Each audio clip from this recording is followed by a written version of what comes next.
नमस्कार दोस्तों, स्वागत है आज की इस लेटेस्ट वीडियो में जिसमें हम आपको जीके के इम्पोर्टेंट क्वेश्चन के बारे में बहुत ही इजीली एक्सप्लेन करेंगे। बहुत ही इम्पोर्टेंट है। आप किसी भी प्रीवियस ईयर एग्जाम को देखेंगे तो उसमें ये क्वेश्चंस पूछे गए हैं। आप किसी भी एग्जाम की तैयारी कर रहे हैं, अगर आपके एग्जाम में जीके के क्वेश्चंस बनते हैं तो आपके लिए क्लास बहुत इंपॉर्टेंट है। तो शुरुआत करते हैं आज के पहले क्वेश्चन के साथ। बस आपका फोकस 100% अगर आपका सामने रहेगा तो आप बहुत इजीली उस टॉपिक को समझ जाएंगे। बहुत इंपॉर्टेंट है। तो शुरुआत करते हैं आज का पहला क्वेश्चन क्या है उसके साथ। तो पहला क्वेश्चन इसमें मेंशन किया, बहुत इंपॉर्टेंट है कि प्रकाश की चाल कितनी होती है। तो प्रकाश की चाल जो होती है वो 3 × 10⁸ मीटर प्रति सेकंड जो होता है वो प्रकाश की चाल होती है।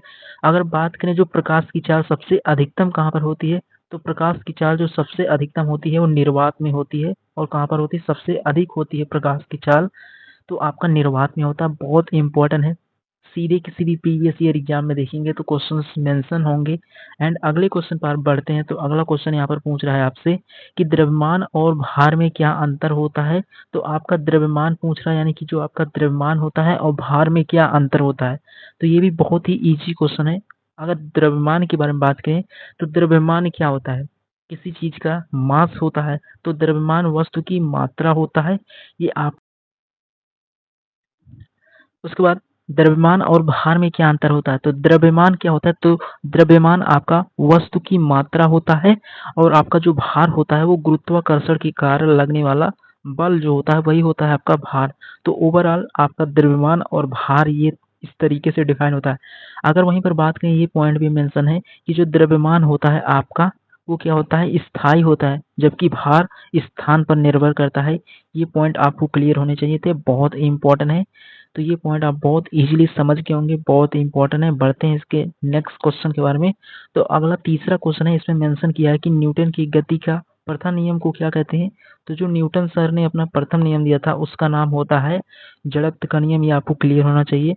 अगर उसी में मेंशन किया है यदि कोई वस्तु विराम है या गति में है तो वह तब तक उसी स्थिति में रहेगा जब तक उस पर हम बाहर से कोई बल नहीं लगाएंगे। यानी कि वो उस यानी कि स्थिति परिवर्तन नहीं होगा। यानी कि कोई गति कर रहा है तो वो गति करता रहेगा जब तक उसमें आप बाहर से फोर्स यानी कि बल को नहीं लगाएंगे।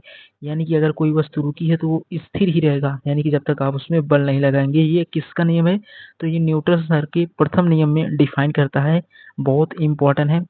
उसी प्रकार अगले क्वेश्चन पर बढ़ते हैं। तो अगला क्वेश्चन है, इसमें बोला है कि कार्य का जो मात्रक होता है वो आपका जूल होता है। अगर एक जूल के बारे में बात करें तो जो आपका एक जूल होता है वो 1 न्यूटन × 1 मीटर का सम होता है। एक जूल यानी कि 1 न्यूटन और 1 मीटर से ही 1 जूल का निर्माण होता है। ये आपको क्लियर होना चाहिए। बहुत इंपॉर्टेंट है। इस तरीके के पॉइंट को मेंशन करते हैं एग्जाम में तो सीधे एग्जाम में क्वेश्चन बनेगा कि जो आपका 1 जूल होता है वो 1 न्यूटन और 1 मीटर का निर्माण करता है। 1 जूल का और कार्य का मात्रक आपका जूल होता है। ये आपको क्लियर हो गया होगा। तो ओवरऑल इस तरीके से 4 क्वेश्चन थे जो बहुत इजीली आप समझ गए। तो इस तरीके से ओवरऑल आप यहाँ तक सभी क्वेश्चन को बहुत इजीली समझ गए होंगे। बहुत इंपॉर्टेंट है। तो इसी तरीके से सिंपली आपकी एग्जाम में भी क्वेश्चंस बनेंगे। बहुत इंपॉर्टेंट है। तो बढ़ते हैं नेक्स्ट क्वेश्चन पर। तो अगला आता है कि ऊष्मा का एसआई मात्रक क्या होता है। तो ऊष्मा का जो एसआई मात्रक होता है वो आपका जूल होता है। अगर जूल के बारे में बात करें तो जूल जो होता है ऊष्मा का यानी कि ऊष्मा जो होती है वो ऊर्जा का भी क्या होता है, मात्रक होता है। यहाँ पर ये भी मेंशन किया है। वहीं पर अगर बात करें ऊर्जा संरक्षण का नियम क्या होता है तो ये बहुत इंपॉर्टेंट है।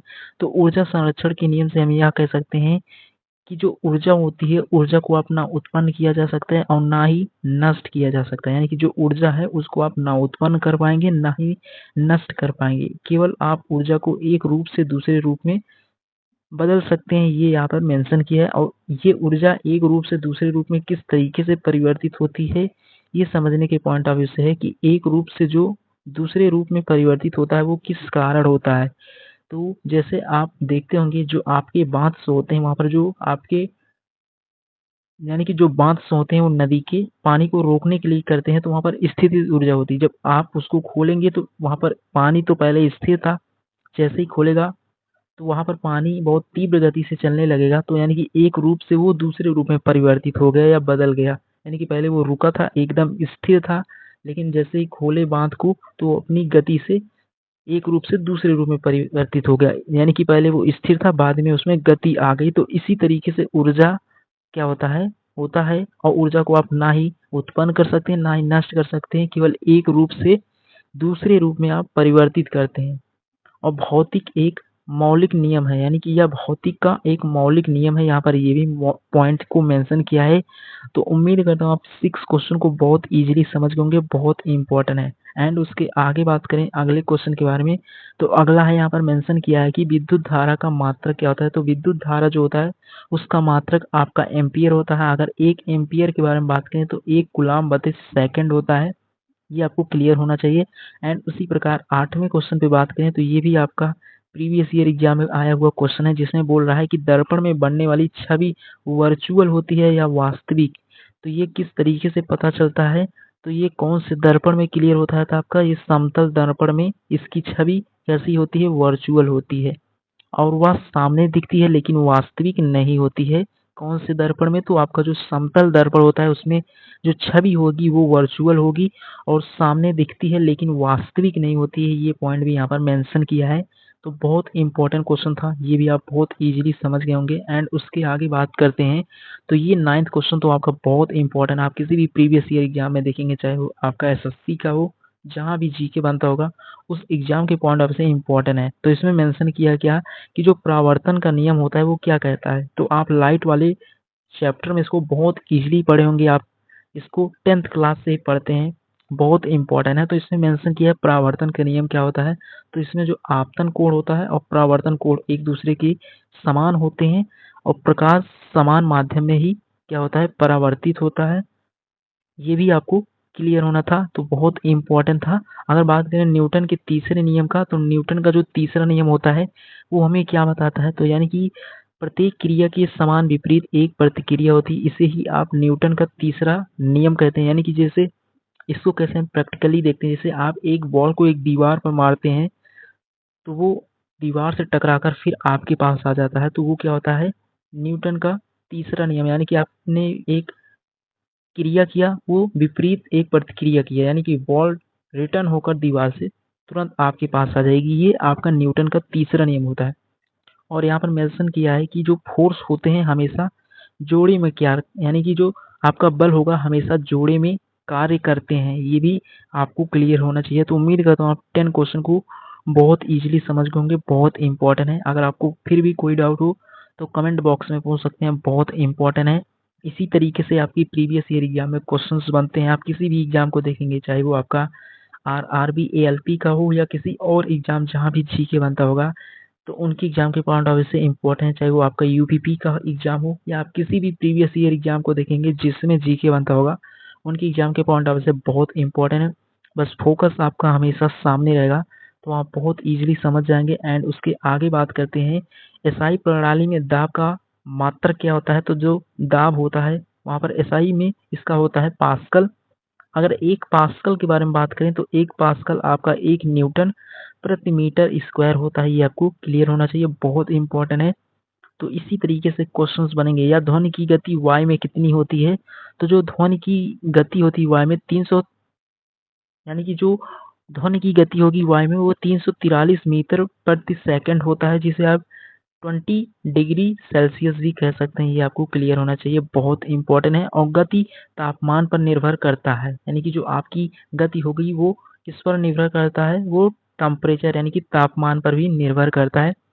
और ये क्लियर होना चाहिए कि ध्वनि की गति वायु में कितनी होती है, 343 मीटर प्रति सेकंड या 20 डिग्री सेल्सियस होती है। और जो तापमान होता है यानी कि जो गति होगी वो तापमान पर भी डिपेंड करती है। ये पॉइंट भी यहाँ पर मेंशन किया है, बहुत इंपॉर्टेंट है। तो ओवरऑल सभी पॉइंट को आप बहुत इजीली समझ गए होंगे। 343 मीटर प्रति सेकंड क्या होती है, ध्वनि की गति वायु में होती है। और जो आपका गति होता है वो तापमान पर भी डिपेंड करता है। तो ओवरऑल इस तरीके से आप इन पोर्शन को भी बहुत इजीली समझ गए होंगे, बहुत इंपॉर्टेंट है। एंड उसके आगे बढ़ते हैं कि दर्पण में कौन सी छवि होती है। तो दर्पण में आपका सीधा छवि होता है, बराबर आकार में, उल्टी नहीं होती है। यानी कि जो आपकी दर्पण में कौन सी छवि होती है तो सीधा होगा, बराबर आकार की और उल्टी नहीं होती है। ये आपको क्लियर होना चाहिए, बहुत इंपॉर्टेंट क्वेश्चन है, फिजिक्स की क्वेश्चन है, बहुत इम्पोर्टेंट है। तो इस तरीके से इसमें जो होता है वो पॉइंट्स मेंशन है, लेकिन वह दर्पण से उतनी ही दूरी पर होता है जितनी वस्तु होती है, यानी कि जितना की वस्तु होगा दर्पण में उतनी ही दूरी पर होगी। तो इस तरीके से ये भी पॉइंट बहुत इंपॉर्टेंट है। उसके बाद बल का जो मात्रक होता है, ये भी बहुत इम्पोर्टेंट क्वेश्चन है, बहुत इजी क्वेश्चन है। जो बल का मात्रक होता है वो न्यूटन होता है, जिसको आप कैपिटल एन से निरूपित करते हैं। तो आपका जो 1 न्यूटन होता है ये किसके बराबर होता है? तो आपका 1 न्यूटन 1 किलोग्राम मीटर प्रति सेकंड स्क्वायर के बराबर होता है। जहाँ पर आप इसकी अगर डायमेंशन को कैलकुलेट करना चाहेंगे तो ml/-2 हो जाएगा, क्योंकि जो आपका सेकंड है वो आपका हर में है। जब कोई चीज़ हर से अंश में आएगी तो अगर पॉजिटिव रहेगी तो निगेटिव हो जाएगी, और निगेटिव रहेगी तो पॉजिटिव होगी। सेम इसी तरीके से इसके डायमेंशन को भी पूछ सकता है, इसलिए आपको डायमेंशन को क्लियर करना होगा। किसी भी तरीके से पूछेगा तो आप बहुत इजीली इसको कैलकुलेट कर सकें, ताकि बाकी न्यूटन की जो डायमेंशन होगी ml/-2 होगा, ये आपको क्लियर होना चाहिए। क्योंकि यम आप जो आपका किलोग्राम यानी कि द्रव्यमान के लिए लेते हैं। इस तरीके से आप डायमेंशन को अगर प्रॉपर समझना चाहते हैं तो उसके बारे में भी आपको हर एक राशि के बारे में, एक बेसिक इन्फॉर्मेशन के बारे में भी आपको डिटेल में एक्सप्लेन करेंगे एक नेक्स्ट लेक्चर में। बट यहाँ पर आपको समझना था कि बल का मात्रक न्यूटन होता है, और उसका 1 न्यूटन क्या होता है? तो किलोग्राम मीटर प्रति सेकंड का स्क्वायर होता है 1 न्यूटन में। तो ओवरऑल इस तरीके से 14 क्वेश्चन भी आप बहुत इजीली समझ गए होंगे। एंड उसके आगे बात करें, रेडियोधर्मी तत्व कौन होता है? तो जो रेडियोधर्मी तत्व होता है वो आपका यूरेनियम होता है। यानी कि यूरेनियम एक ऐसा तत्व है जो रेडियोधर्मी तत्व होता है, या विखंडन द्वारा ऊर्जा देता है। यानी कि इसका जब आप विखंडन करेंगे तो ऊर्जा देता है। ये बहुत इंपॉर्टेंट है। अगर उसी प्रकार 24 क्वेश्चन के बारे में बात करें तो 24 है, यहाँ पर मेंशन किया है कि जो परमाणु में प्रोटॉन कहाँ होता है? तो परमाणु में प्रोटॉन आपका नाभिक में होता है। तो इस तरीके से आप ये क्वेश्चन भी बहुत इजीली समझ गए होंगे, बहुत इंपॉर्टेंट है। तो उम्मीद करता हूँ आप इससे प्रीवियस वाले क्वेश्चन को बहुत इजीली समझ गए होंगे, बहुत इंपॉर्टेंट है। तो इस तरीके से आज के इस लेक्चर में आपको यहाँ तक सभी पॉइंट बहुत इजीली समझ में आ गए होंगे, बहुत इंपॉर्टेंट है। मिलेंगे नेक्स्ट लेक्चर में, जहाँ पर इसके आगे एक नए टॉपिक के बारे में आपको कंप्लीट डिटेल में एक्सप्लेन करेंगे। अगर आपको फिर भी कोई डाउट हो तो कमेंट बॉक्स में पूछ सकते हैं। ये क्वेश्चंस बहुत इंपॉर्टेंट है, जहाँ पर हमने केवल आपको 14 क्वेश्चन के बारे में कंप्लीट डिटेल में डिस्कस किया है, बहुत इंपॉर्टेंट है। इसी तरीके से आपके एग्जाम में भी क्वेश्चन बनेंगे, बहुत इंपॉर्टेंट है। तो मिलेंगे नेक्स्ट लेक्चर में, जहाँ पर इसके आगे एक नए टॉपिक के बारे में आपको कंप्लीट डिटेल में एक्सप्लेन करेंगे। बस आपको हर एक टॉपिक को फोकस हमेशा सामने रखना, तब आप टॉपिक को बहुत इजीली समझ पाएंगे, और जितने भी क्वेश्चन होंगे आप बहुत इजीली उनको लर्न कर पाएंगे। तो मिलेंगे नेक्स्ट लेक्चर में, और नेक्स्ट टॉपिक के बारे में आपको कंप्लीट डिटेल में एक्सप्लेन करेंगे। आपको फिर भी कोई डाउट हो तो कमेंट बॉक्स में पूछ सकते हैं। अगर आपको सही लगा हो तो अपने सभी फ्रेंड के साथ भी शेयर करना, ताकि वो भी इन क्लासेस को देखकर बहुत ईजिली अपने तैयारी को और बेहतर कर सके। मिलेंगे नेक्स्ट लेक्चर में, और नेक्स्ट सीरीज में आपको एक नए टॉपिक के बारे